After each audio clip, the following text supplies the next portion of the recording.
welcome to the second lecture of the day, and it will be again Elia, and she has a very nice title this time. She will talk about fairies. So the stage is yours, Elia.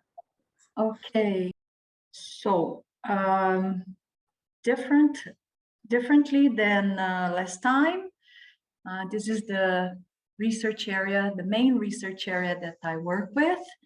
And so I have lots of details to share with everybody. I'm also going to give a tutorial talk. I'm going to talk about the basics, but I will go a little bit into theories and modeling and some equations on how we do some physics with this very interesting phenomenon. FAIRIES is an acronym which means effects signaling the electrodynamic coupling between the atmosphere and space. And I start with this very nice slide, which is a combination of two pictures from the space station. The first one, it's a daytime picture showing our sun, and it's very interesting to see the sun from space like this in a visible wavelength. We normally see images of the sun with different filters and with some nice coloring. So this here gives us an idea how it actually looks like in the visible. So if we were at the station looking at the sun, this is how we would see it. And first time I saw this picture, I was really amazed, because it's so different from what we are used to looking at it through the filter of our atmosphere. And the other picture is with the same perspective, but during the night. And it was taken during a campaign when the astronauts were taking pictures of transient luminous events, which are one type of fairy. And they are here. These beautiful lights above thunderstorms. A thunderstorm is here, where we have this light of the lightning discharge. You can see a little bit of blue, which is Rayleigh scattered of the light in the atmosphere. And we see the sprites. These are real colors. So they go from slightly blue up to red, and they go all the way, they can go all the way up to 100 kilometers, which is the beginning of the ionosphere at nighttime. At nighttime, ionosphere starts around 90 kilometers, 100 kilometers more or less. So we can see that they can lead to a lot of interaction with the ionosphere, and then we also see that the energetic particles can interact with the magnetosphere as well. There are other interesting features that I want to get your attention here. You see the surface of the Earth, it continues here at night, but you see some extra lighting here. And this light here is fainter and here is more concentrated. Those are the air glow layers. So we have layers in our atmosphere that emit light during the night. They are between 80 some and 90 some kilometers. There are about 4 layers with different species that emit light. We don't see them during the day. It's not because they're not there, it's because our sun has so much light that we cannot see them. And these cameras here, they are special cameras. They are very sensitive to light, more sensitive than our eyes, because the sprites and the other transient luminous events, they're not visible to the naked eye most of the time. So I very much like this combination. I put together this image, and we are using it for our mini school on space physics from INPE. Here we start again, remembering the concept of last lecture, that we have the sun, and this image is not up to scale, and its energy and it's the matter that the sun is constantly expelling in the way of the solar wind. They are the driver of life and all the processes that happen here on the surface of the planet. As it comes towards the planet, it creates this cavity that we talked about last lecture, the magnetosphere that has plasma in a lower density than the solar wind. And then if we go further inwards, we have the ionosphere that we also talked about.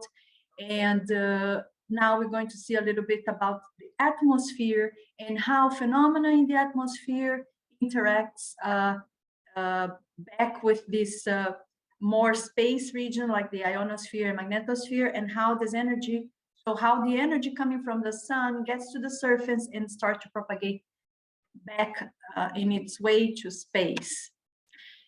So on its return to space, it creates a gamma of different phenomena, starting with the thunderstorms themselves that we see here, which are the origin of everything that you are seeing here in this image. By the way, this is within correct vertical scale, so this is 100 kilometers altitude here, but the horizontal scale is not correct.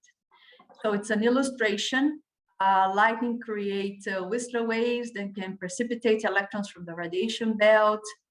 There is some ionospheric heating that is created due to waves from lightning discharges, and also from ELVs themselves, which are a type of transient luminous event that we have here.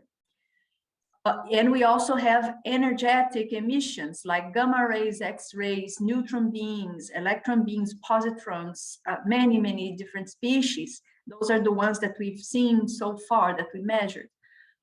So with the lightning discharge happening and with electroactivity inside the cloud, we can have this phenomenon that we call blue jets, gigantic jets, halos, the sprites. There are a few representations here, the ELVs that are these expanding rings of plasma, enhanced plasma in the base of the ionosphere, and also the particles.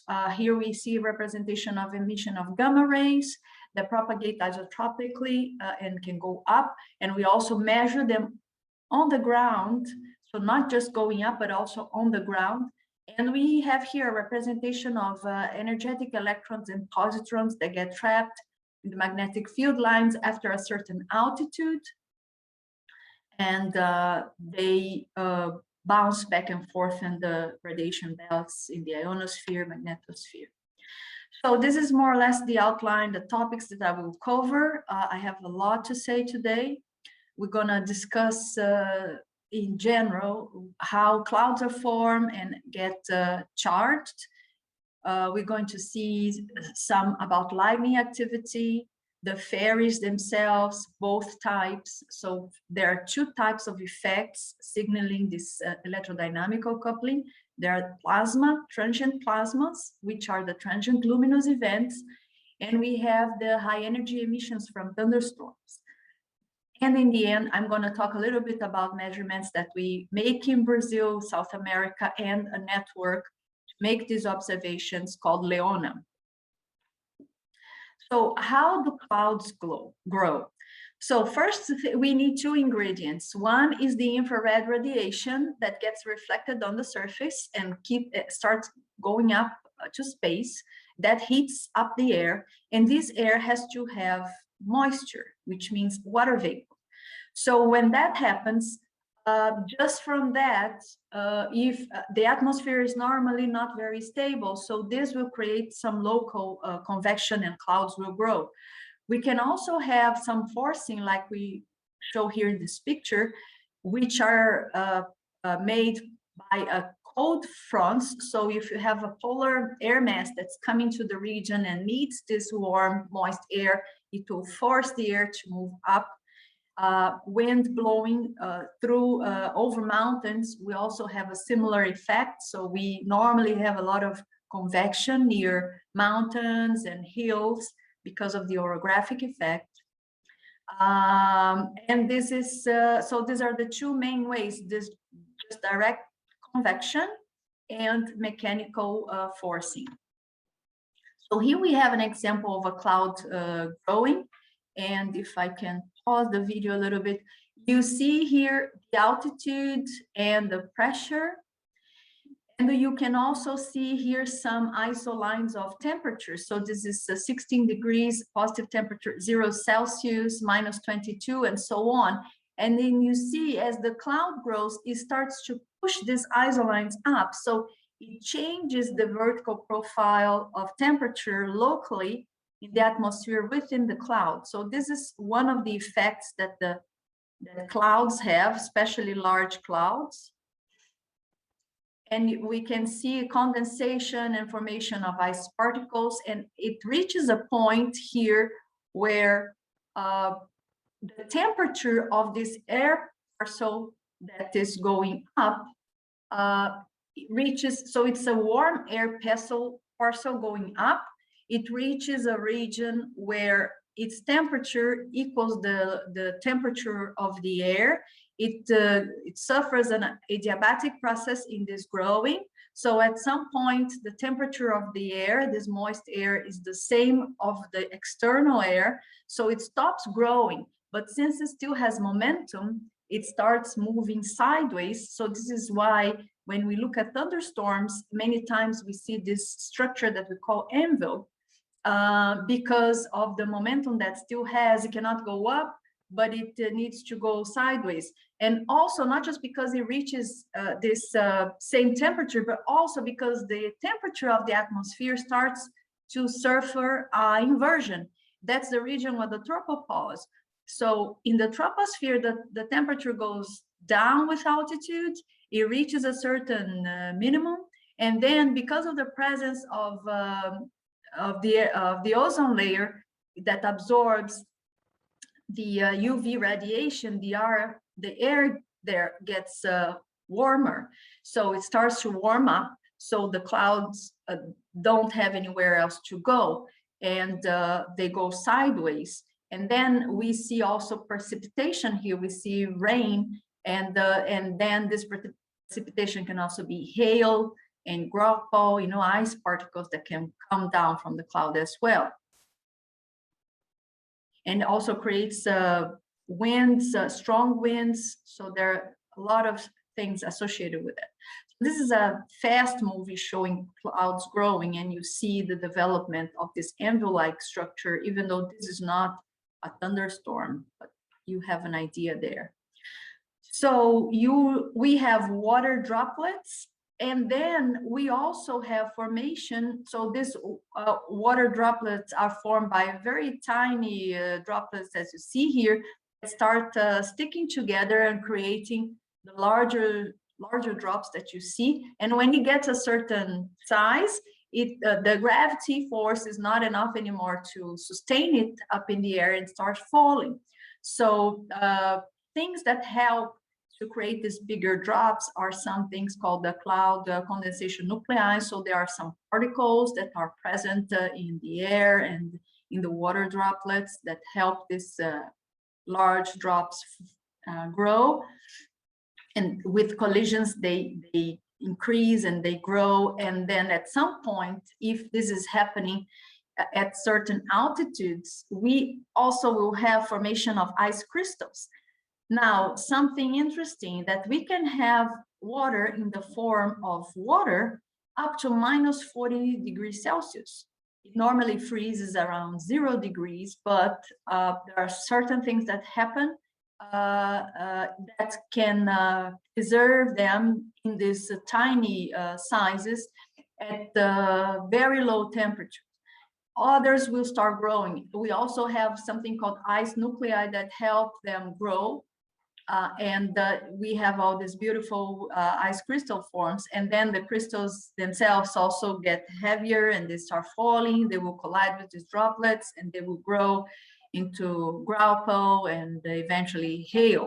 So we have these three components inside the cloud: the water, the ice crystals, very fine one, and the little ice rocks inside the cloud. So what's happening there? We have material going upwards, we have material coming downwards due to gravity, and how does that contribute to the electrification of the storm, of the cloud? Well, there are two main theories. One is called convection theory, the other is precipitation theory.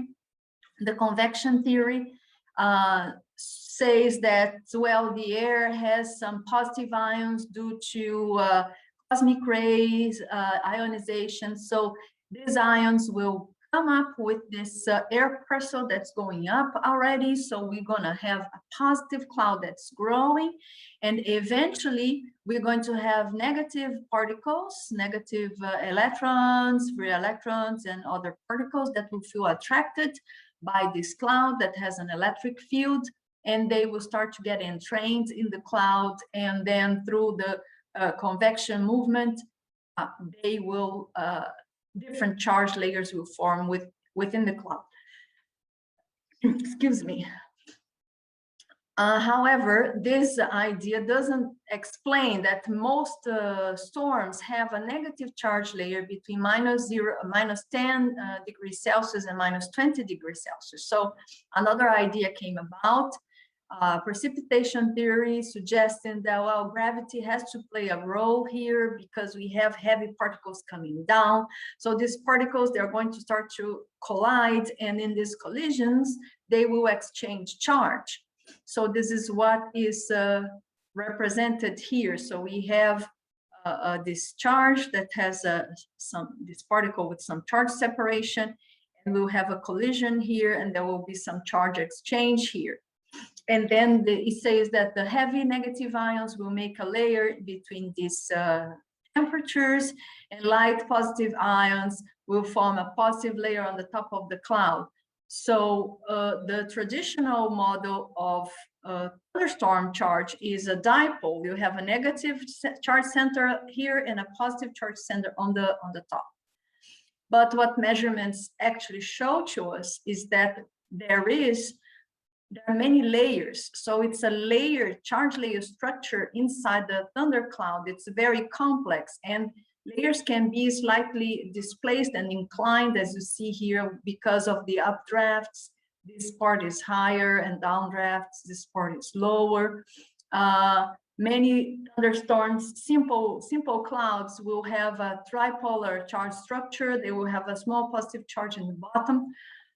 The mean electrical duration of a single convective cell. So if you see a single cloud, charge cloud, the average time is 30 minutes. But we have many complex systems that we have many convective structures together, making huge systems. We work with the mesoscale convective systems that can have hundreds of kilometers of diameter, and those are going to have very, very complex charge layers. We see here radar measurements. So the colors show reflectivity of the radar, which translates into the type of particles that are there. So if they are water, if they are graupel, if they are hail. The red color means really big, thick particles, which means a lot of ice. And this is where a balloon flew inside this thunderstorm that you can see goes up to about 15 kilometers altitude, and measure the charges. So you can see that the charge change a lot, and these lines are the direction of the electric field, intensity of the field, actually. So you have a measure here. So you can see it's very complex. So thunderstorms, they are kind of like a little battery. And so we have thunderstorms that are charged, and then scientists have measured. So we know that if we have a thunderstorm, there will be an electric field in the atmosphere and measurable on the ground associated with those clouds. But why there is a field in a region where there is no thunderstorm? So if we go outside in a clear day, we see nothing in the sky, beautiful blue sky. If we take an electric field measure, we are going to see a downward electric field between 100 and 300 volts per meter. So how do we explain that? So somebody came with the idea of something called global electrical atmospheric circuit.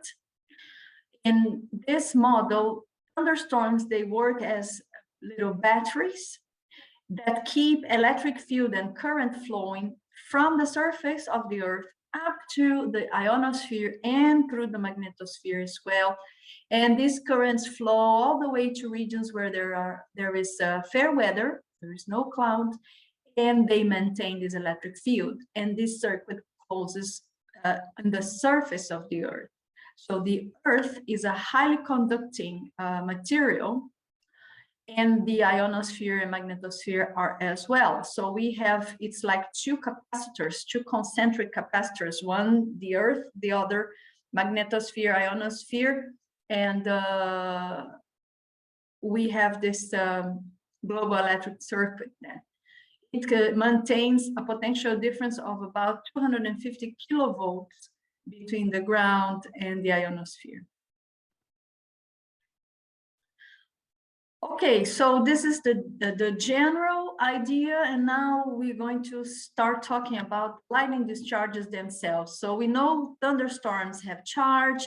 Now they cannot build discharge forever. At some point, the electric field inside the thunderstorm will reach such a high value that this system will need to discharge. Such a high value that the air, that's a very good electric insulator, it won't continue to be an insulator, it will become a conductor in the region where a lightning discharge will develop.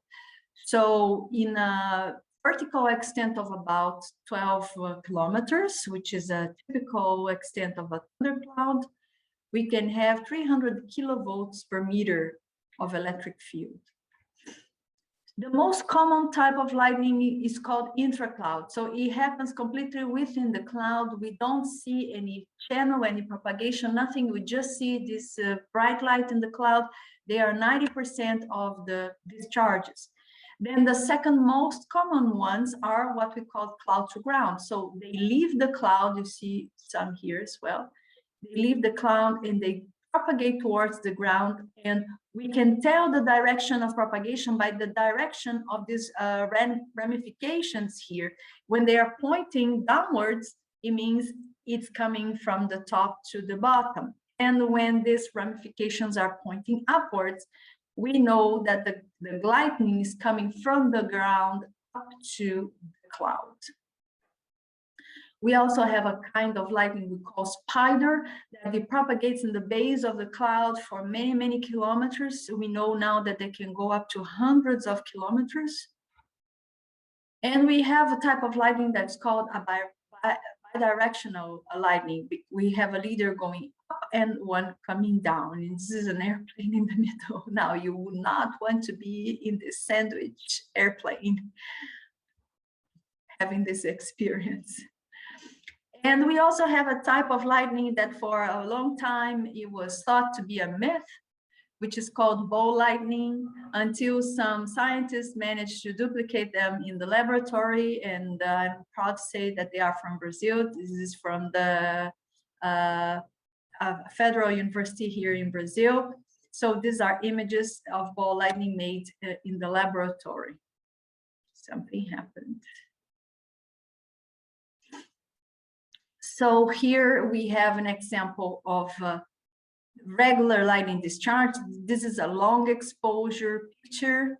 As you can see, many discharges here, and you see this little ball here. So it's a possible natural ball lightning. And the idea is that the theory was proposed by some scientists from New Zealand, that when you have silic vapor after an electrical discharge, the vapor cools and condensates and it forms a ball, and it has electrical charge in the surface, and so it glows. So you see here a few examples of this ball lightning made in laboratory. So some general characteristics of the lightning discharges.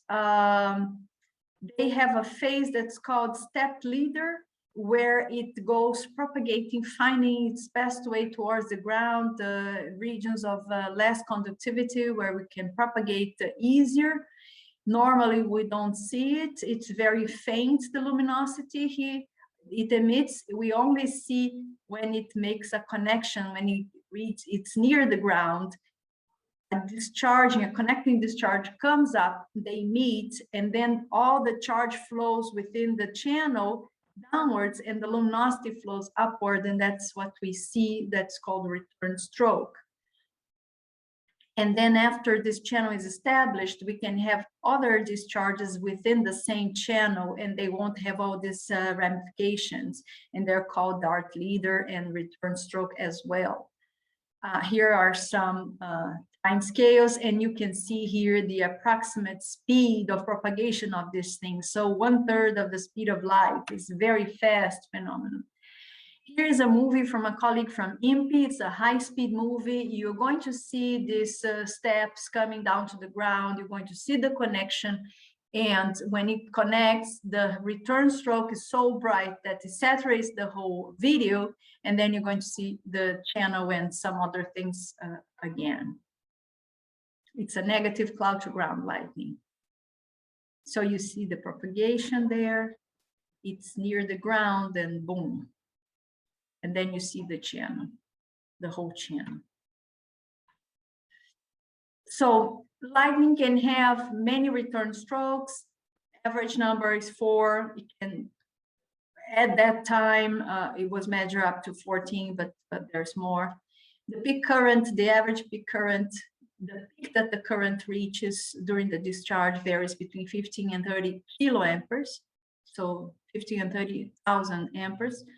And it can rise very fast, as you can see the rate here. Total charge transfer about 25 coulombs. The speed about 1/3 of the speed of light. The duration is about 35 milliseconds for one return stroke.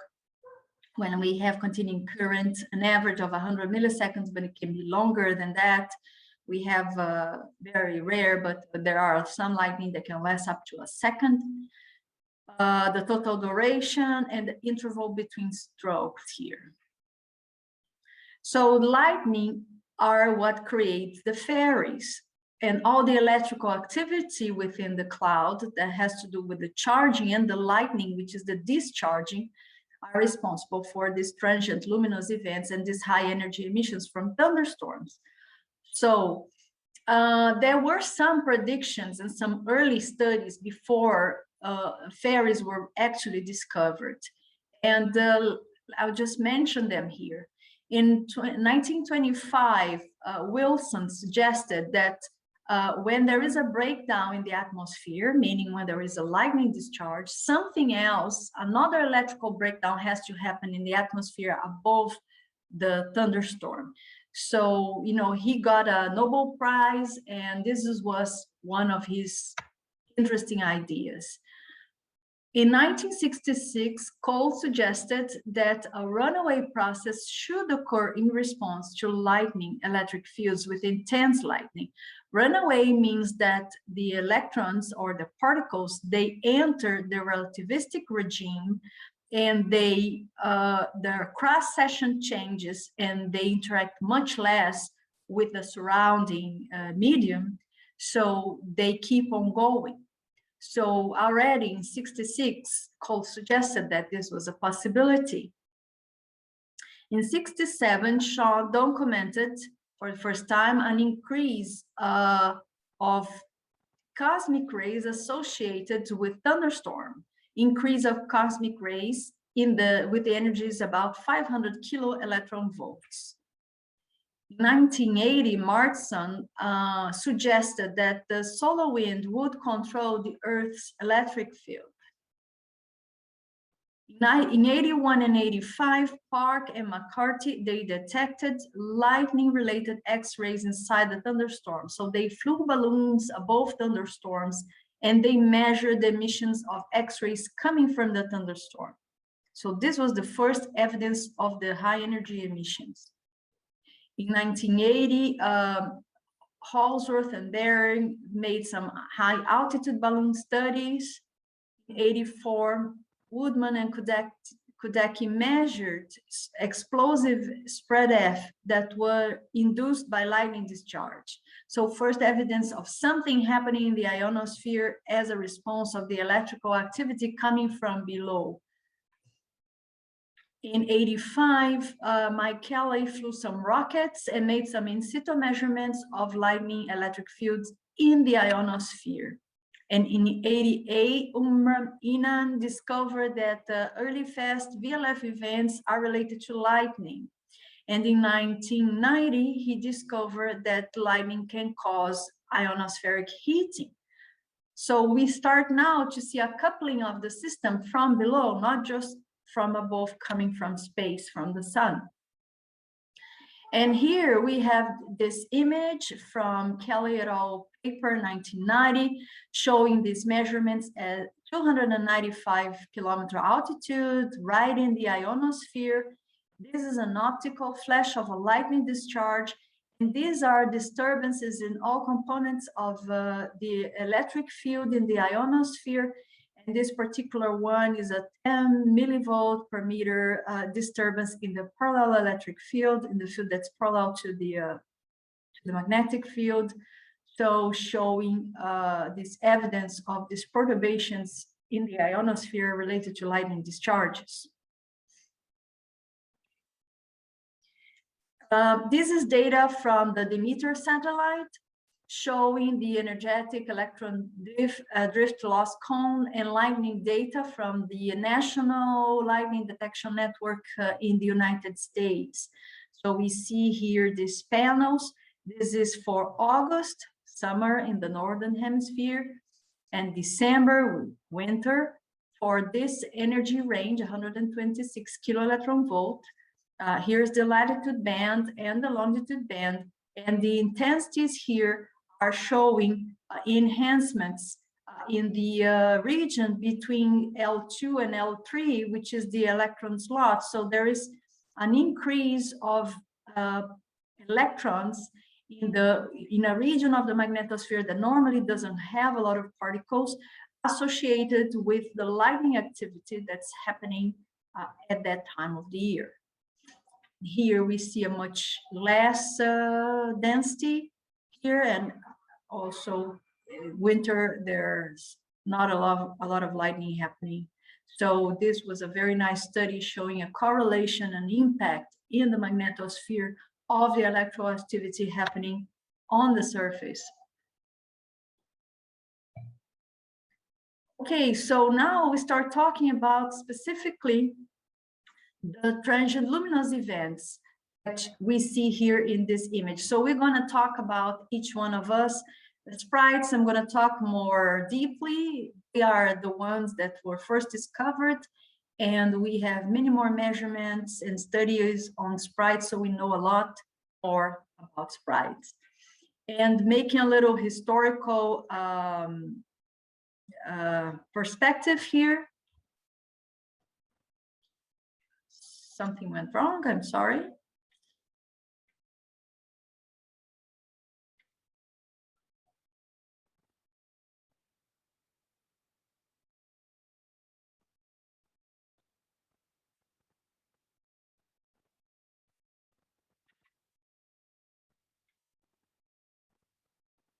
Okay, so here we go. So in 1988, Inan discovered that early fast events are related to lightning. So I mentioned that before. The next year, Franz and colleagues from Minnesota University in the United States discovered sprites. This is the first image of sprite ever published in their paper in the 1990. They were testing some astronomical equipment, some cameras, to astronomy observations, and in the horizon there was a thunderstorm 200 and some kilometers away. So it was actually below the line of the horizon, and they caught these flashes in the air. And instead of thinking that, well, maybe the camera has a problem, they decided to investigate what else was happening around. They were aware of Wilson's prediction of electrical breakdown in the top atmosphere associated with the breakdown below. And sure enough, they found a thunderstorm and they published this paper. So this was the very first evidence of this phenomenon. In 1990, Inan discovered that lightning caused ionospheric heating. In 1995, we had a major breakthrough in our field. Dave Sandman from University of Alaska and colleagues flew some airplanes funded by NASA. They were flying 2 airplanes in a campaign over the central region of the United States in the summertime, and when there was a lot of thunderstorms, and they caught the first colored images of sprites. Here it is within vertical scale. We can see this one goes out to 90 some kilometers. This luminosity is this scatter light from the lightning. Now we don't see the lightning here, we don't see the cloud. And they also discovered a new phenomenon called blue jet, and you can see a time sequence here from both airplanes. And making measurements from 2 different locations, we can triangulate and find the latitude, longitude, and altitude of the phenomena. Before that, our scientists thought that this was discharges that started in the cloud and went all the way up to the stratosphere or to the ionosphere. And with these measurements, they showed that no, they go from about 90 kilometers to about 40, 30 kilometers in the atmosphere. And with these images, this type of temporal resolution, which is 30 frames per second, which is regular video resolution, we have no idea if it's going up, if it's coming down, what it's doing. So Sandman chose to give it a name that wouldn't have any physical meaning, because we didn't know exactly what they were and what was happening. And he chose the name Sprites, which is the name we use since then. And with this work funded by NASA, this research area started. I had the pleasure of having Dave Sandman as my PhD advisor quite some years ago. He was a really good scientist and an amazing human being. So I'm going to show you a little video now, a summary of this campaign. And it does have some sound, so it's self-explanatory. I'll make a few comments along the way. I hope it plays.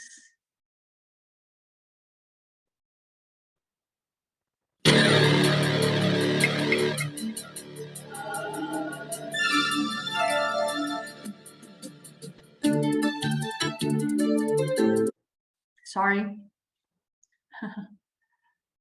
Okay.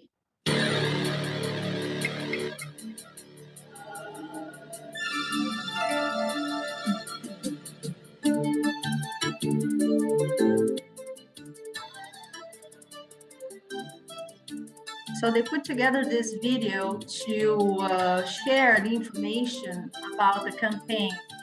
And in those days, there was no such a thing as YouTube. So they actually made videotapes, physical videotapes, and they shipped it to different universities and colleagues to spread the result of their work. They were the first to determine the frequency of the sprites and to measure the physical dimensions and to determine the height. First colored images, and they record the spectra of the events. First estimation of duration and other parameters.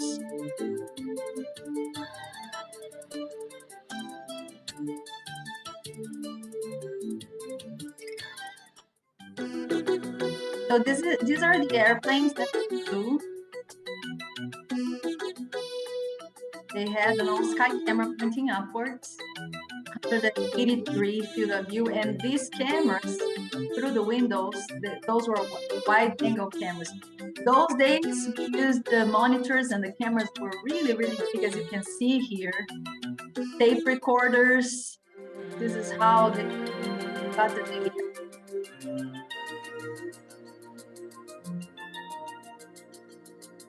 So first they will play at real speed.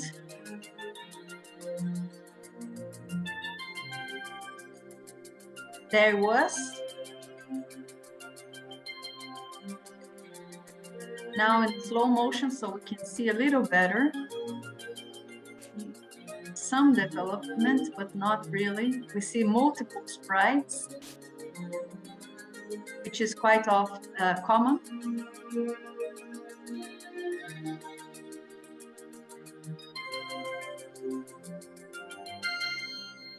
And you saw another group of events. And this is the radio emission that they recorded in the sound line.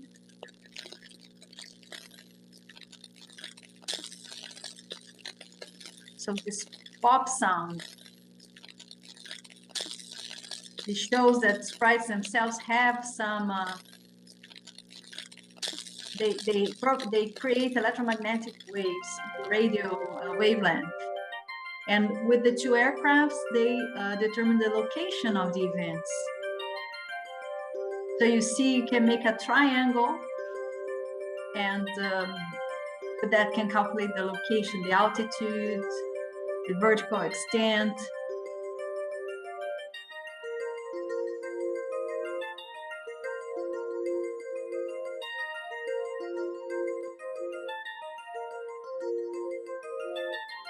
And now, these were the first images ever recorded of the blue jets.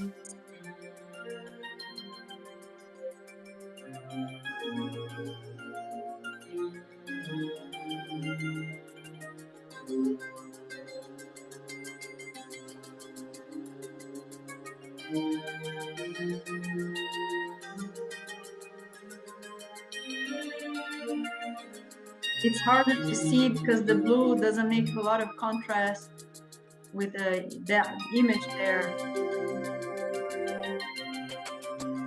And now they show it in black and white, which is easier to see. So these are plasma emissions from the clouds up to the higher atmosphere into space.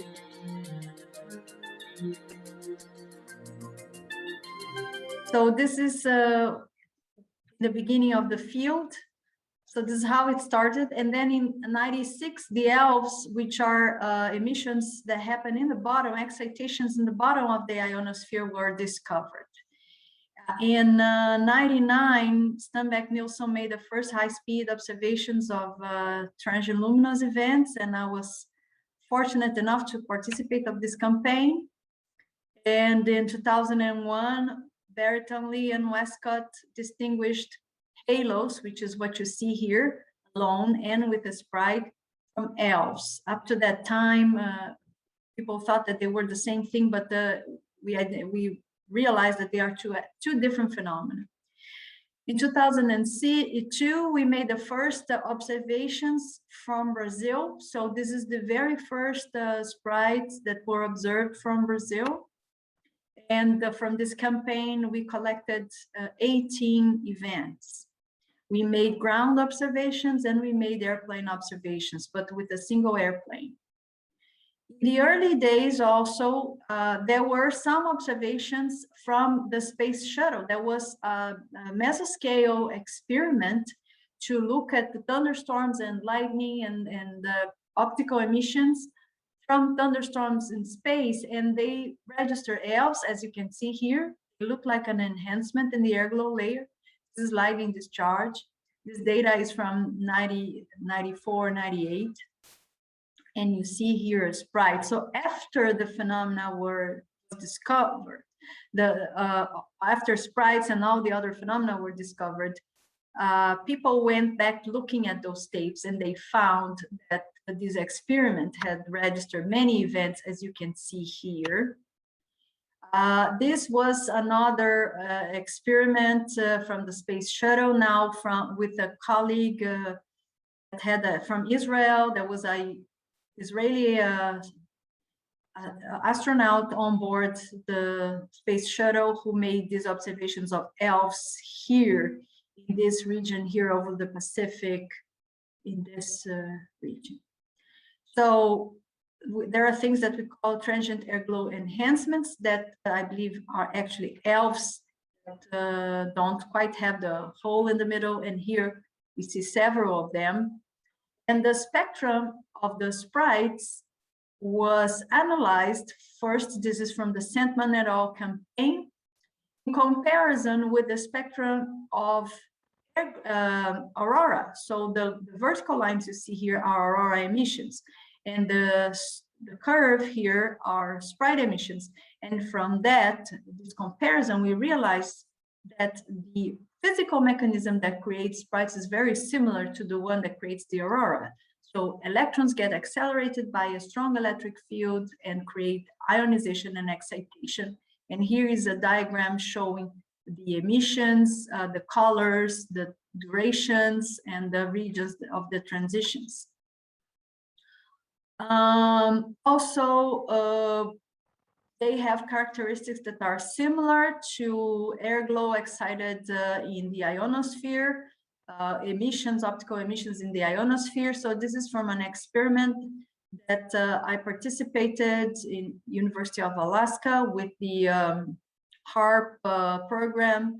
We were using the antennas to excite optical emissions in the ionosphere and compare with the sprites. So that was very interesting experiment.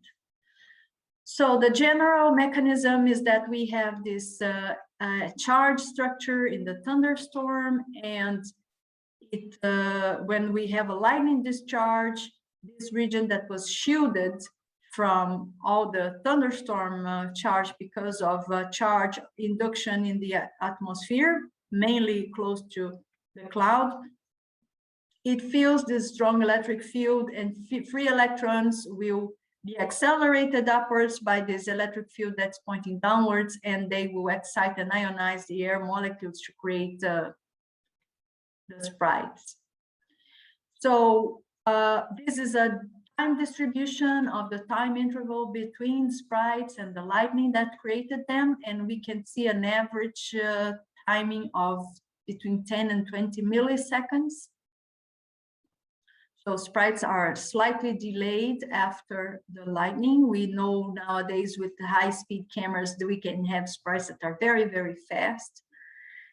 And this timing matches the time that it takes for a single avalanche to initiate a streamer, a plasma channel in this transition here between 70 and 80 kilometers altitude. With the triangulation measurements, we can see that sprites are actually displaced, laterally displaced from the lightning. So the lightning hits the ground here, and sprites may happen within a radius, an average radius of 40 kilometers.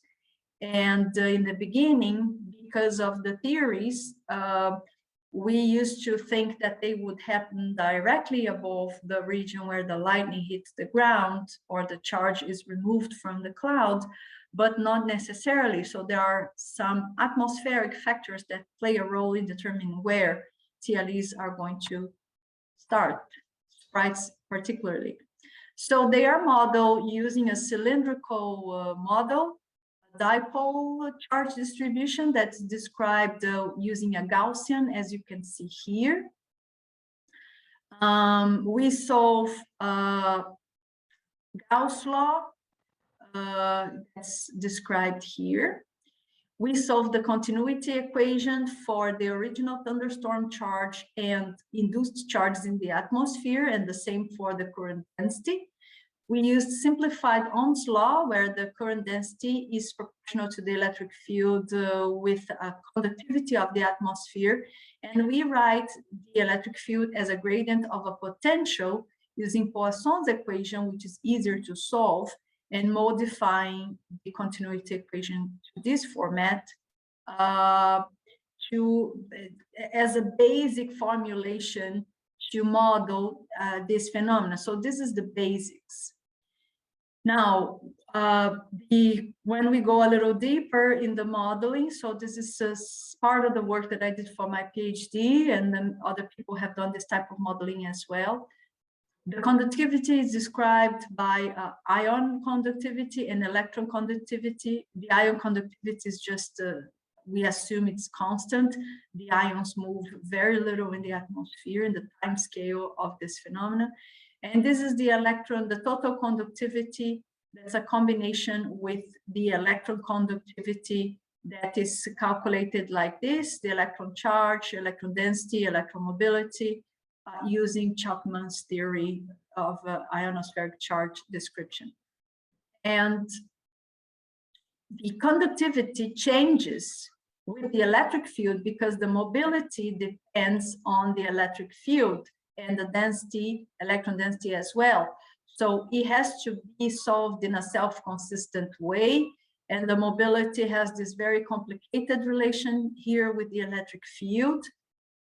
And we can see here that for strong electric fields, it decreases and it's not linear. So we are used to working with linear conductivity mobility, which is this short domain here. When we deal with large electric fields, it's a whole different story. The electron density changes in time according with the ionization and the attachment of electrons, and this needs to be taken into account. The attachment coefficient, attachment means the electron goes back to an atom, and the ionization coefficient is given this way. And in the point where ionization and attachment merge, this is here what we call the electric breakdown field. So above this, we will have a very strong and effective ionization, and below, for these fields, most of the electrons are going to be attached. So I'm going to skip this one. This is the basic electron density, and when we create lightning discharges, if the discharge is with 50 coulombs, we're going to see this red curve here, mainly attachment. When it is 100 coulombs, we're going to have attachment and ionization, and the same as the charge goes up. This is the baseline conductivity in the atmosphere, and we see that for low charge discharges, the conductivity goes down, and if the charge is high, conductivity increases in certain regions and decreases in other. And this is a comparison between this model that I performed with the Victor Pascal model, which was very well established at the time, showing that the two models agree quite well. Now, this is just modeling the general, what's happening in general in the atmosphere. And then I had a master student who went ahead and performed a model of streamers, how the tiny plasma channels they develop. And I am going to speed up a little bit with my explanations here because time is running. And I still have quite a bit to say. But the variation of electron density now follows a different formulation, and the assumption here is that the Earth and the ionosphere are conducting planes, and the calculations are done in this domain here. So it's trying to investigate how the streamer will develop, and it will develop here from this point. In this inset, we see here, this is the electron density. This is the rate of the electric field divided by the breakdown field. So this is where it breaks down. And we see that there is a charge layer that develops in the atmosphere that enhances the atmospheric electric field below it and shields the electric field above it. And this model shows that it's the main changes that are due to the lightning discharge themselves instead of changes in the atmosphere. So in 1999, we had this high-speed campaign, and we can see here a halo. So these images now are 1 millisecond each.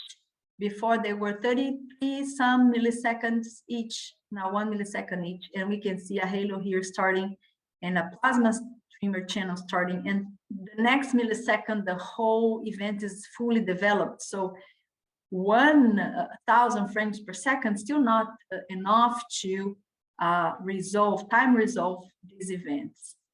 So we see here an example of this video at 1,000 frames per second, and we see some reminiscent ionization, and we see reignition and start of a whole new event from regions where it was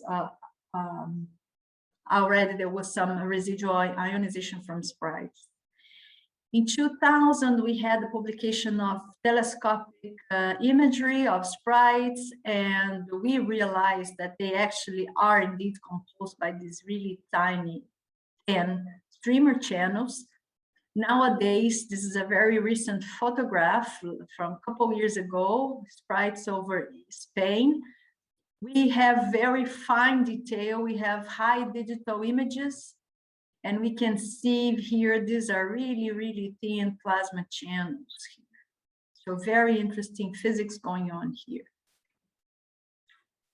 Several years ago, we had 10,000 frames per second from colleagues from University of Alaska. And we see here one image of one sprite at 30 frames per second. And we're going to see the same event here with a scale between 70 and 100 kilometers, 10,000 frames per second. So now each image is 100 microseconds. And we can now time resolve these events, and they really look amazing. So we see the streamer channels developing going down, and then we see the propagation going up. So with this imagery, we realize that sprites indeed start around 90, 80 kilometers altitude, they go down, and then they go up. The streamers propagate up and down. And making an analysis of these images, that we take this little slice in the same region and put them side by side like this, we can actually see this movement and measure the velocity and many other parameters. Now, sprites also produce chemical changes in the atmosphere. So within these plasma channels here, there are many chemical reactions that take place, changing the composition of the local atmosphere and having a significant local impact and perhaps some global impact as well. One of the main things that are produced are NOx gases that are important to the cycle of the ozone, for example. They help breaking the ozone. So the models are showing tens to hundreds of % of NOx produced in the streamers of the events. This is a measurement from satellite showing a plume of NOx over the United States in the summertime, which is when there are so many thunderstorms in that region. So this is a model showing the many species that are produced, this Dave Sentman's model. Once the first species, N2, is ionized, or oxygen is ionized, and then it leads to a cascade of reactions producing many, many species. And here are some measurements showing that sprites, showing the PLF radiation from sprites, from this particular sprite here. So these phenomena, they produce many other effects in the atmosphere that are going to have their consequences as well. This is a collection of pictures of blue jets. Here are many of them. It's a time scale. This is the first image of what we call now gigantic jet. So blue jets go up to 40 kilometers. Gigantic jets can go up to 90 kilometers, 100 kilometers. They literally connect the top of thunderclouds with the ionosphere. So these are two pictures of, this is blue jet, this is gigantic jet. And we can see some streamers in the blue jets as well, in both pictures. And they are considered to be positive streamers. So they are not a consequence of a lightning discharge.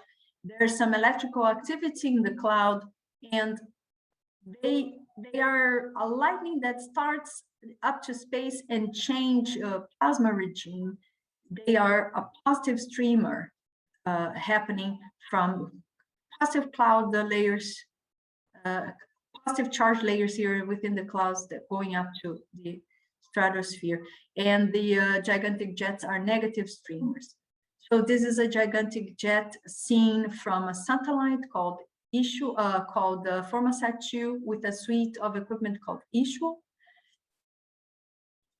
There are several events. Here are some more images of ELVs. The word ELV is an acronym for emission of light and very low frequency perturbations due to electromagnetic pulse sources. It says everything about the events. They are created by an electromagnetic pulse of a lightning discharge. So when you have the lightning, it will make a pulse, an electromagnetic pulse that will interact with the base of the ionosphere, And what we see this light is the propagation of this pulse and all the excitation and extra ionization that it makes in the bottom of the ionosphere. And they can be seen in very low frequency as well. So here are some more images of ELF.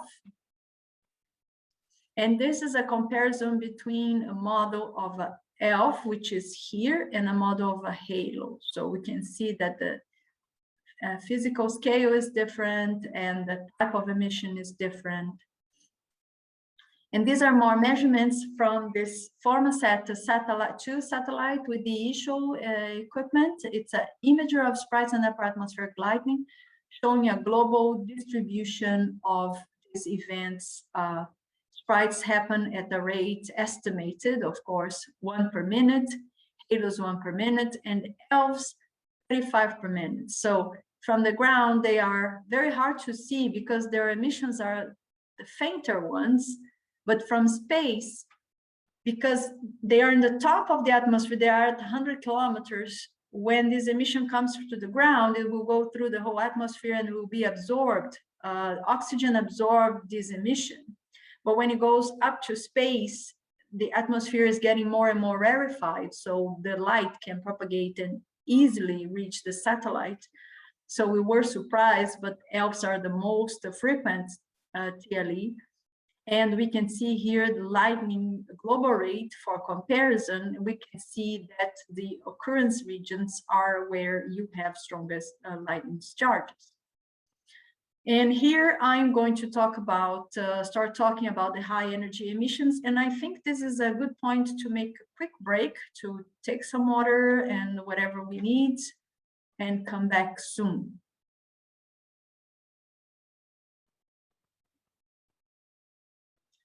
Hi, hello, Monica. Shall we take a break here? Sure. Yeah. Sorry, yes, it's a good idea. Let's make a 5-minute break. Thank you so far, Yaya, and we'll be back in 5 minutes. Okay. Bye.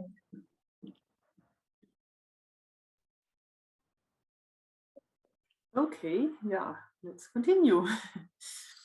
Okay.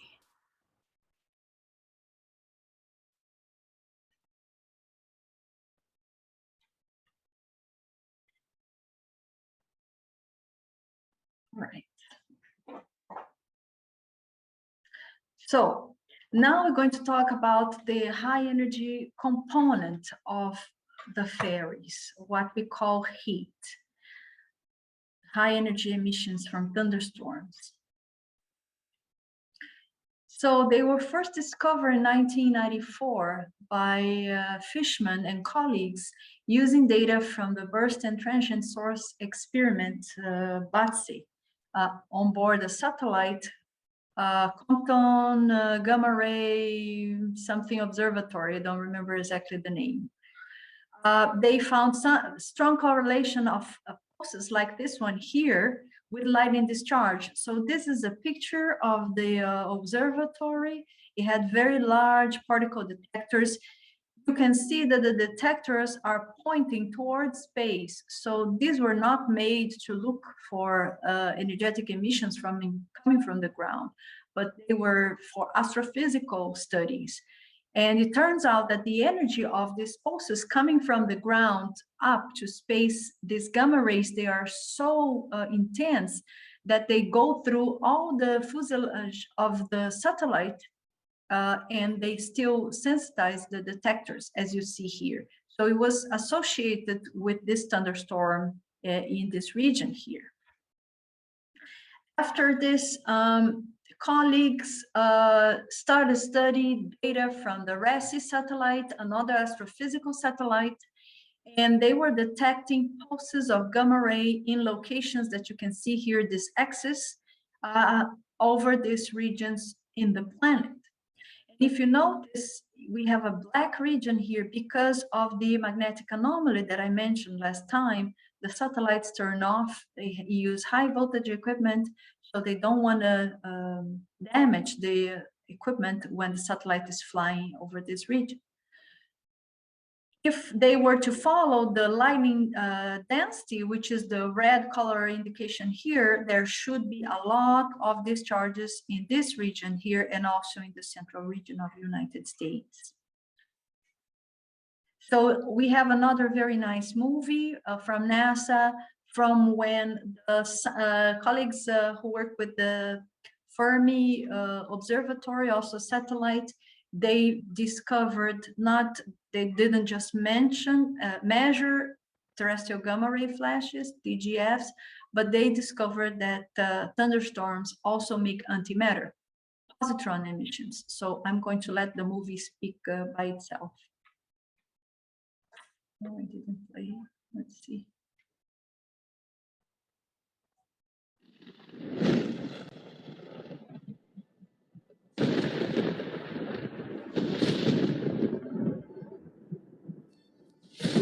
At any given moment, about 1,800 thunderstorms are in progress somewhere on the globe. New observations by NASA's Fermi Gamma Ray Space Telescope show that thunderstorms make antimatter. The process starts with a terrestrial gamma ray flash, or TGF, an intense pulse of gamma rays originating from thunderstorms. These dots mark TGFs observed by Fermi's Gamma Ray Burst Monitor during the spacecraft's first 8 months of operations. Researchers estimate that there may be as many as 500 TGFs each day. On December 14, 2009, as Fermi passed over Egypt, it spotted a TGF produced by a thunderstorm in Zambia. The TGF was over the spacecraft's horizon, where Fermi couldn't see it. So how could Fermi have detected it? Scientists believe that the TGF process begins in a thunderstorm's intense electrical field. Electrons within this field become accelerated upward. Above the storm, where the air is thin, the electrons can ramp up to speeds nearly as fast as the speed of light. When these ultra-fast electrons encounter an atom, they emit gamma rays. Very rarely, one of these gamma ray photons grazes an atom and transforms into a pair of particles. One, an electron, is normal matter. The other is antimatter, the electron's opposite, called a positron. The gamma rays travel in straight lines, but the charged particles spiral along lines of Earth's magnetic field. And that was the route to Fermi. The particles created by the TGF rode upward on magnetic field lines and then struck the spacecraft. The positrons annihilated when they struck electrons in Fermi, creating a flash of gamma rays. For an instant, Fermi became a gamma ray source and set off its own detectors. A fraction of a second later, some of the particles were bounced back along the same magnetic field line. They again passed through Fermi and again produced gamma rays. The spacecraft has observed this phenomenon on at least 4 other occasions. So the next time lightning flashes and thunder roars, remember, you may be witnessing antimatter in the making. So this video was first released several years ago, and I got very excited when I first saw it, and everybody in the community was very excited when we realized that thunderstorms make antimatter as well. And it was amazing that since the positrons are antimatter, as they pass through the satellite, they interact with the matter of the satellite, and then the satellite itself creates the gamma rays, and it detected its own gamma rays. So this, with the timing of all these quantities, is how my colleagues figure out that these gamma ray emissions, they were coming from positrons that were created by the thunderstorms. So that was a really exciting discovery in our field of research. So making some historical perspective here, and with the energy ranges that the different satellite instrumentations able to detect, we see an evolution from the first measurements that were a few hundred kV to RESI, that is up to 20 MeV, mega electron volts. Fermi, which is this last one, that reached up to 40 MeV. And there were some models, of course, that were developed based on these observations and the physics that we know so far.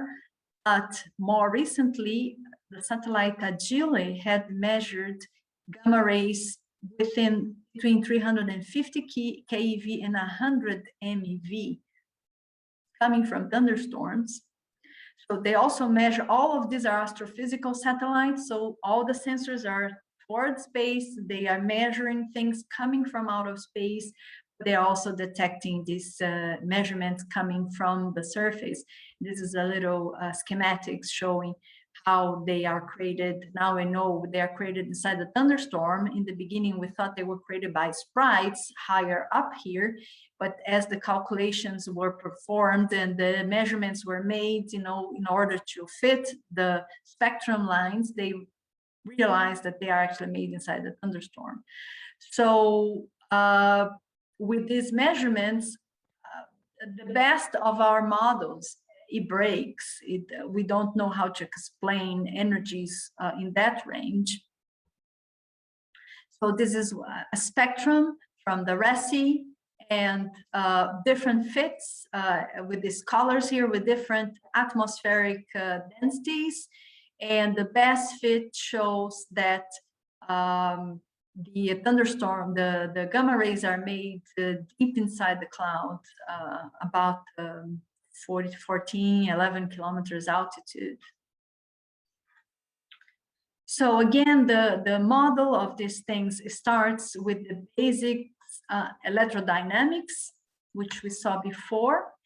And here, what happens, so the idea here is that the electric field of the cloud and of the lightning discharge itself, at the head of the lightning leader, it's strong enough to make the free electrons in the atmosphere accelerate up to speeds where they become relativistic and they start running away. So with this model, for this particular model of a colleague called Joseph Dwyer, which is the model that explains best for now the generation of this phenomenon, this is the transport equation that we use to model the transport of these electrons. So this is the time variation of the density of the particles, and this is how V is the velocity of the energetic particles, and they are about 90% of the speed of light. In the positrons, they are within the speed of light. S here is the source, and this source of particles is calculated using Monte Carlo simulation. This term here is the particle flow due to the electric field that's accelerating them. Number 3 here involves the particle diffusion, where this is a tensor. And number 4 here, this term has to do with the loss and gain due to avalanche multiplication. And this is the annihilation length of the positrons that are also included in his model, which creates this relativistic feedback. So in the Monte Carlo simulation, it's used to determine the avalanche rate, the diffusion coefficients, and the propagation speeds. They are all a function of the electric fields and densities. And it includes important interaction between the runaway electrons, positrons, X-rays, and gamma rays. So it includes energy loss through ionization and atomic excitation. So each one of these interactions is when this electron is moving, it will interact with the air in some fashion, and these are the possibilities of the interactions that it can make. So it can ionize another atom or excite another atom. It can, through Armstrong and Moeller scattering, do some interaction, emission of photons. It can go through elastic scattering using shielded Coulomb potential. Armstrong, again here for production of X-rays and gamma rays. Photon propagation is included. Photoelectric absorption is included. Rayleigh scattering, Compton scattering. air production. So the electron produces a gamma ray, and this gamma ray can interact with an atom and produce a pair of electron and positron. This is where the positrons come from. Positron propagation and annihilation, and the generation of energetic electron via Baba scattering of positron. So many particle processes are included. This is some empirical formulation of the avalanche threshold length. So the distance, minimum distance that the electron has to travel in order to be able to start an avalanche process, to have enough energy for that. This is the lateral diffusion coefficient. I'm not going to go into all the details here, but there is some lateral spreading of the runaway electrons because they interact with photons and produce secondary Bremsstrahlung photons, and this needs to be taken into account as well. So if you want to know the flux of runaway electrons, this is the expression, this is the initial flux, and the C is the number of folding lengths equal to L over lambda for a uniform field. This is the avalanche length. And there is something called feedback factor, which gives a probability that a seed electron that is injected into an avalanche region will result in additional seed electrons. So you have an electron, what's the probability that this electron, accelerated electron, will create more electrons that will create more and more and more, and then we'll have an avalanche. So if this gamma is less than 1, we have a standard runaway process, and the electron flux is given by this expression that we see here. Now, if gamma is bigger than 1, so there is a self-sustained runaway discharge, and this is where the feedback mechanism introduced by Joe Dwyer plays a role. And then the flux will have to be adjusted and have multiplied by this gamma factor to the power of T over tau, where tau is the feedback time. So when there is this relativistic feedback process happening and dominating, then the flux will be given by this expression here, depending on this feedback factor. So we start with a single electron, and then all these factors are satisfied, then many electrons are created. So this is the electron avalanche. The electric field is in this direction, and this electron avalanche will create this gamma ray production that we see represented here by the red. And eventually, these gamma rays will produce pairs of electrons and positrons. That some electrons will propagate up, positrons will come back to the beginning of the avalanche, and then they will start another avalanche. They will reinforce the process that will be self-sustained. That's what's represented here in this image. So as I mentioned before, these observations from Agile show that we can have these gamma rays up to 100 MeV in energy. So this is the spectrum now. And this is the model. We can see that the model does not fit this high energy data. So the model explains, well, up to 10 MeV. And we have between 10 MeV and 100 MeV of energy that's not explained. So we don't really know what is the physics, what's going on there. How can the atmosphere produce such energy particles in such short distance, in such a dense medium like the air? Well, so we're talking about gamma rays, X-rays. Do they have an impact on our health? What happens if we get exposed to them? Are we going to have some sort of radiation thickness? The answer is we might. They are capable of inducing some mild radiation sickness, as you see. This is the dosage according the effective dosage with the I cannot see here, the beam diameter. So the narrower the beam, the higher the dosage. And of course, if we are higher up in the atmosphere, like in an airplane, we are more susceptible, especially if this airplane is flying near a thunderstorm. And many times we are flying, you know, especially, well, over Brazil, we have lots of thunderstorms, but many times if we're flying internationally, crossing the Atlantic Ocean, we go through the convergence, intertropical convergence zone.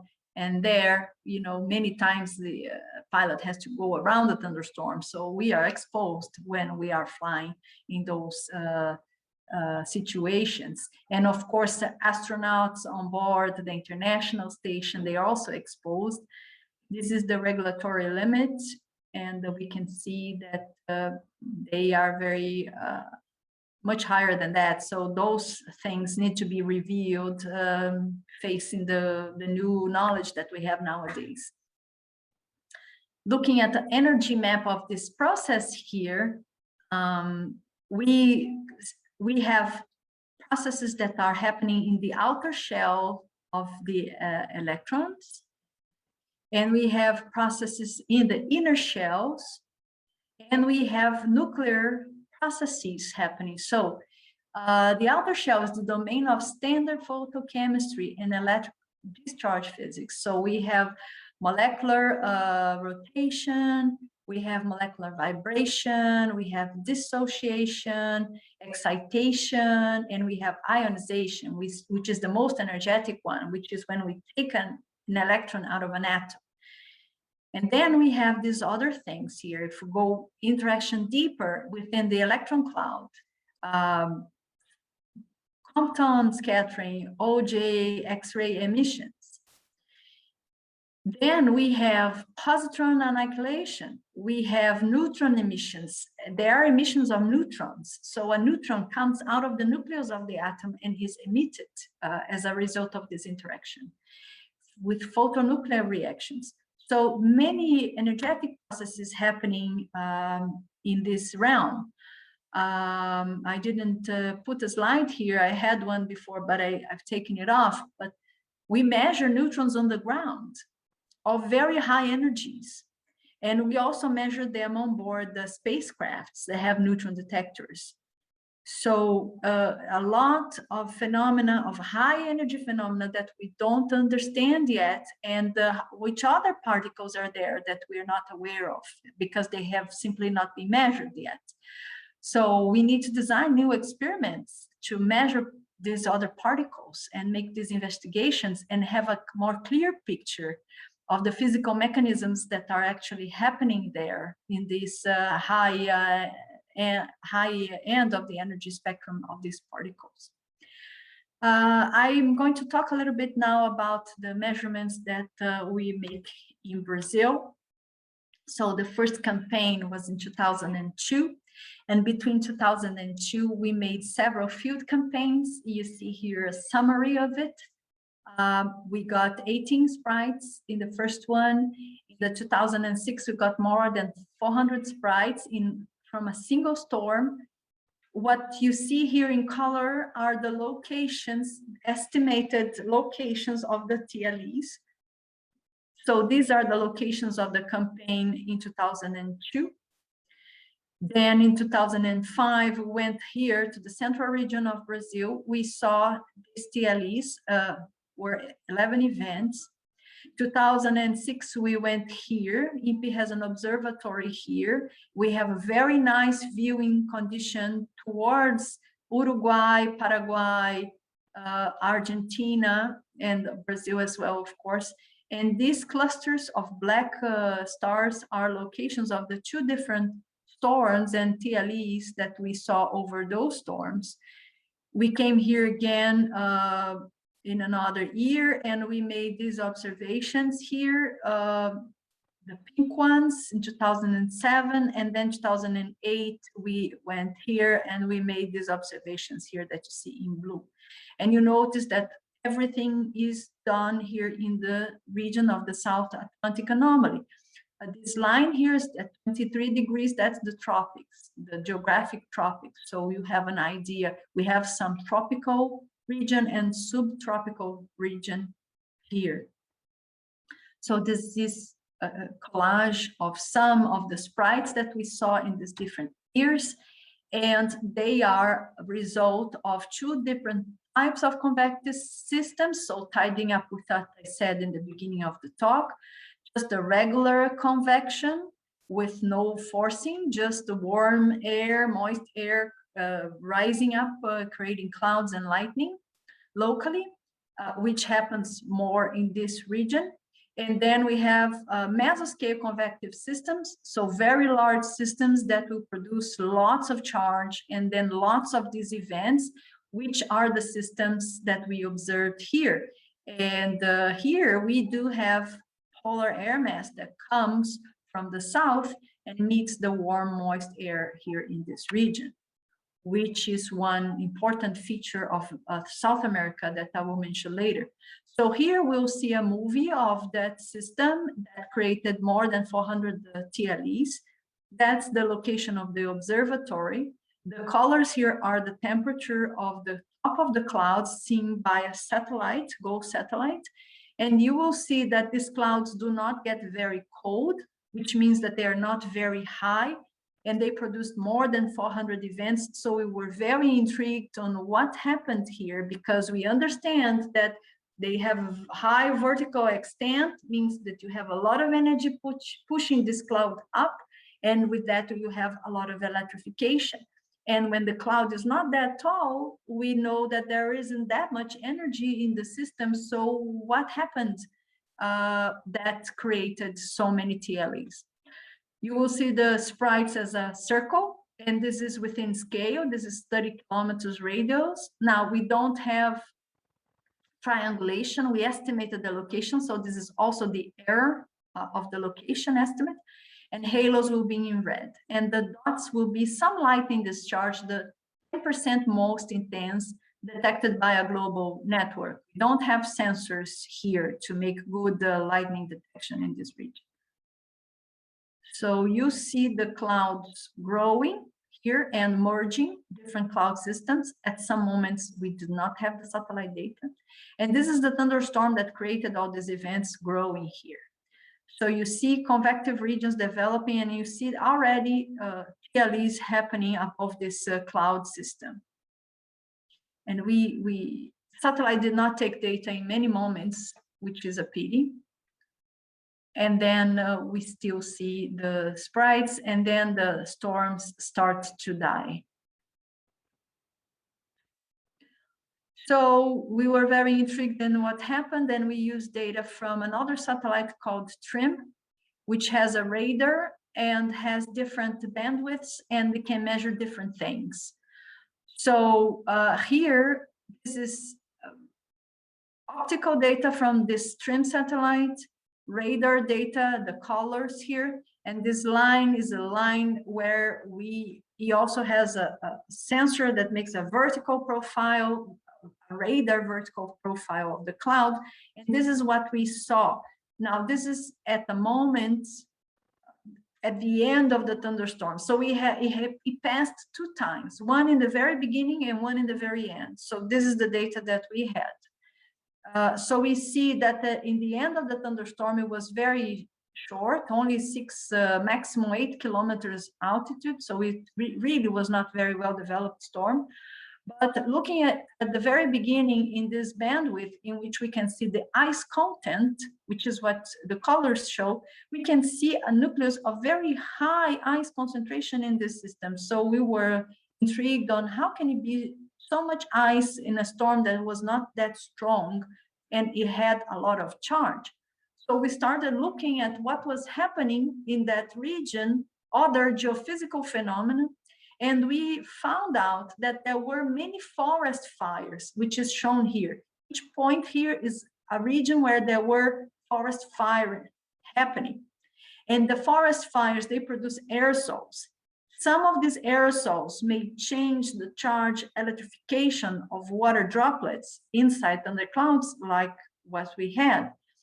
And the system developed in this region that you can see here. So once we learned that there were this many forest fires, and we saw these satellite measurements showing that the optical depth of aerosol showing an increase of aerosol in this region in the period in which the thunderstorm formed.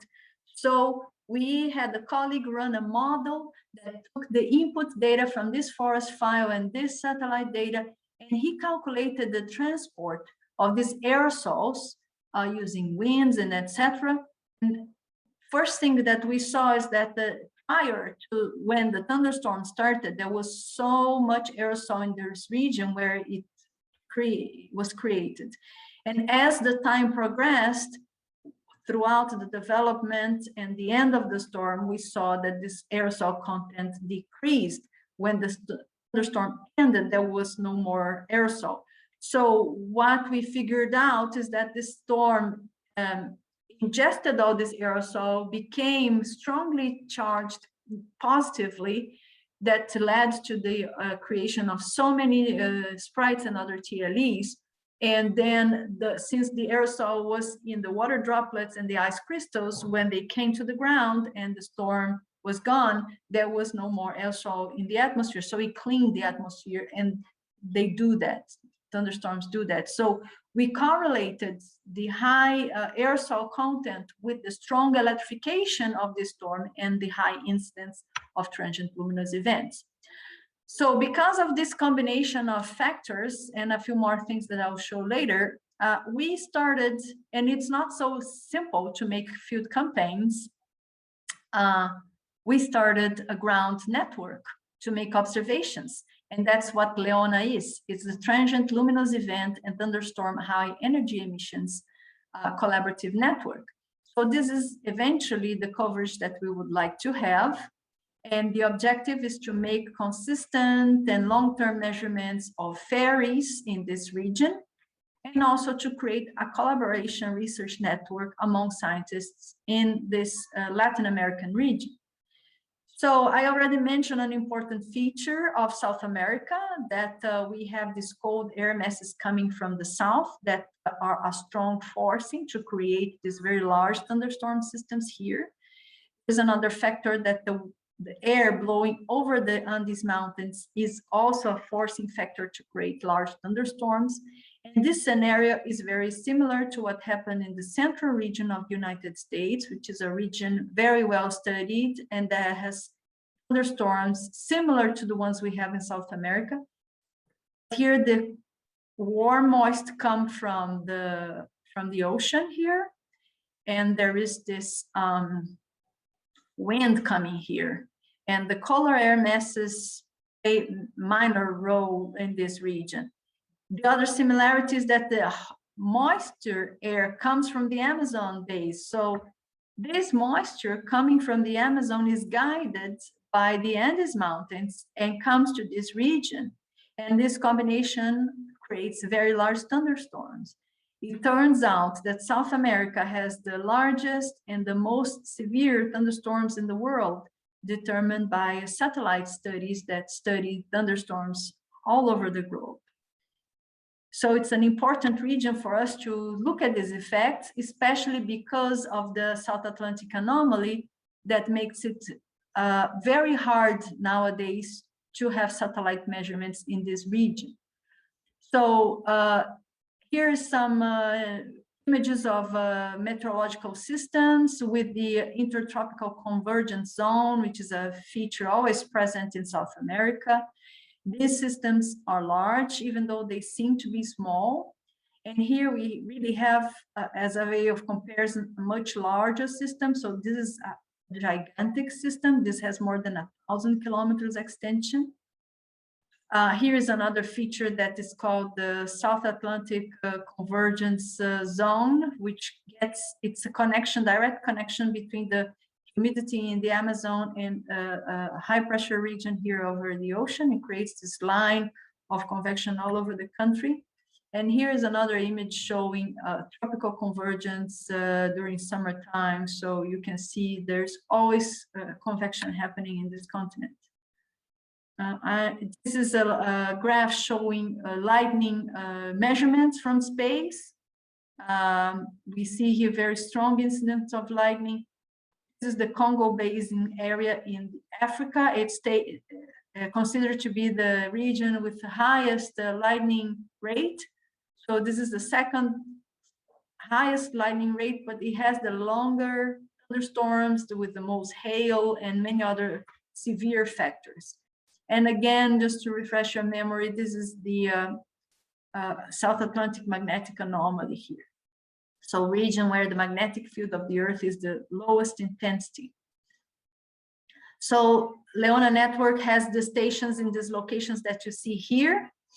The point in the middle, the red circles show region where we are blind. So about 100 kilometers, if the storm is within this region, we cannot see it. It's too close, the camera has to be too high up, we cannot see anything.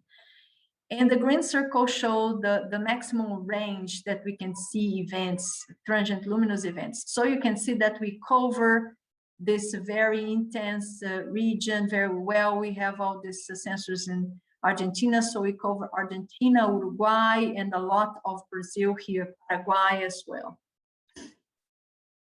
The network is composed by cameras. So you see here schematics. These are cameras of night vision only. This is a daylight camera, so we can test our equipment. It has a pen tilt here.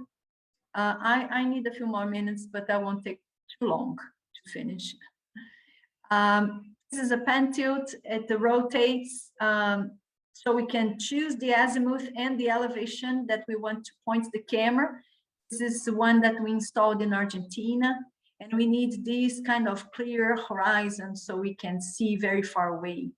And inside there are computers, of course, that are connected to a central station that is at INPE headquarters, and we can control everything via internet. So this is modern way of making observation. Instead of taking all the equipment to the field, mount everything in the beginning of the night, at the end of the night, we have to store everything back away again. So this is how we do it nowadays. And we have a neutron detector that has two modules that we show here. So everything is connected to the central station in Argentina. That camera that I showed is installed in top of this building. You have a better look here. So these mountains, they are not so great to have the mountain, but all the conditions here are so wonderful. And this station is the one we made our best observations from. And here you see an example. So the sprite is gone already. It was here. So this is real speed, 30 frames per second. And that's the first event that we caught with this system. And we have here a star in the field of view for comparison. So this is another movie. It's here, up here. So it's very, very fast. We barely see it. This is a column sprite, a single plasma streamer channel.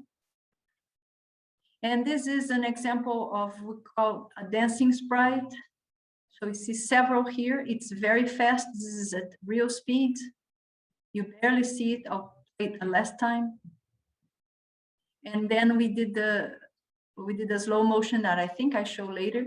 So this is a halo with many sprites. This is an elf. We see it's half of an elf. You see it's enormous. We see the hole in the middle, and we see structure here. So we see gravity waves. So I guess I don't show the movie. So here is some ideas of new things. So we already know that Whistler waves from lightning can induce electron precipitation. We saw some of that. We know that these high energy emissions, they will have an impact in the radiation belts. So they can precipitate electrons. They can get trapped here and help populate the belt, the inner belts. They can come to the outer belt and have interaction with the particles here, and they can go all the way to space. So a question is, can we see gamma ray emissions from other planets, other solar systems, and they have a similar characteristics with what we see here on Earth, and by that can we identify that there are planets with electrical activity that we cannot see with a camera or with a telescope? That's a question. Are there these emissions in other planets? So the answer is yes, almost all planets will have are potentially can have this FAIRIES emissions because most of them have lightning discharges. For example, there has been lightning signatures detected in Jupiter. That's what you see here, optical flashes in Jupiter of lightning. Radio signatures from Saturn, Uranus, Neptune, nothing from Mars yet. And in Venus, we can even see some green emissions that are characteristic of lightning from the ground here with nice telescopes. So there's a lot to explore in this research field, and you are all welcome to join and to help advancing this coupling of all the layers in our Earth system, and perhaps even study these phenomena in other planets. And with that, I end my talk. Thank you. Thank you very much for this interesting talk with these impressive animations and pictures from the sprites. Are there any direct questions now? I don't see any in the chat so far. I guess there will be more time for interaction in Gather at some point, so that, yeah, the students can approach you and can discuss with you. Okay. Yeah, if there are no questions at the moment, thank you very much again. And tomorrow in the IAGA school, we have 2 more lectures, one on magnetospheric physics and another one on observational geomagnetism. Favor. It's only a little thing. Maybe we can just turn on the cameras. I wanted to make a screenshot for some of the presentations in the future, and maybe tomorrow some of us are not here anymore. So could we try this? It's a nice idea. Yes.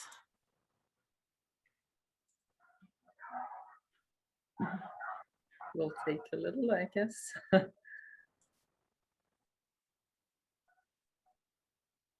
Now you see who's really there.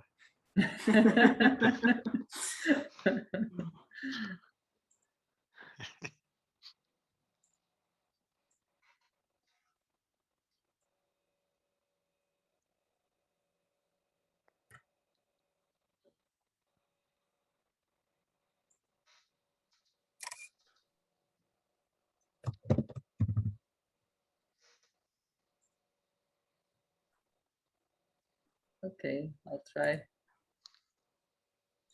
Everyone, I guess.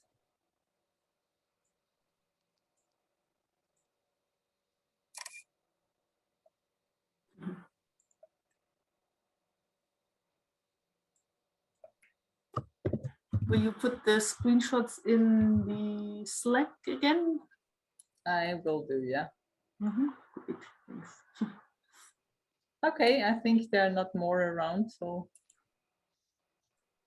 I will try to do the same also tomorrow. So thank you, everyone, and have a nice Okay, dinner. thank you. Bye. Bye. Bye. Bye.